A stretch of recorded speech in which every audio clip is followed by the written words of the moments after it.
Hai, Assalamualaikum. Nama saya Nur Balqis Maisarah binti Muhammad Razali. Saya telah berada di LRPRM tahap emas. Kini saya bacakan komponen aktiviti kemahiran, iaitu memasak dessert. Yang pertama, mempelajari dan menyediakan 20 jenis dessert yang berbeza. Yang kedua, merekodkan setiap proses pembuatan dalam bentuk jurnal, bergambar atau video sebagai bukti kemajuan kemahiran.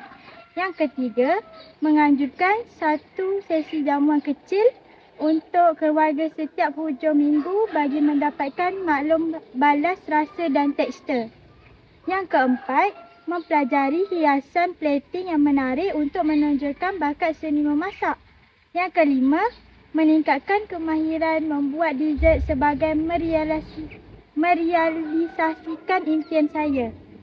Seterusnya, komponen aktiviti rekreasi fizikal.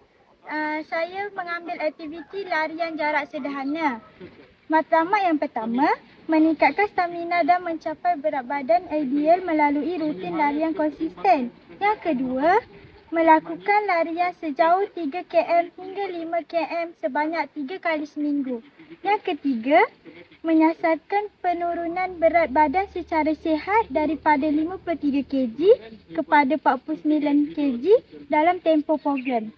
Yang keempat, menggunakan aplikasi penjejak larian untuk memantau konsistensi dan catatan masa.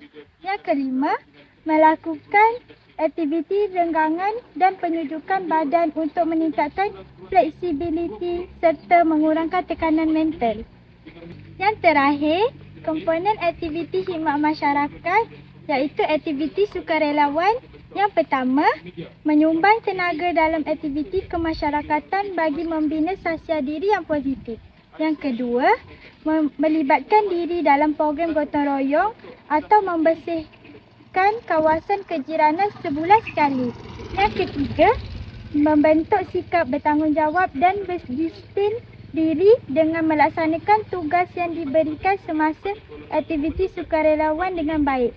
Yang keempat, meningkatkan kesedaran tentang kepentingan membantu orang lain melalui pengalaman menyertai aktiviti sukarelawan.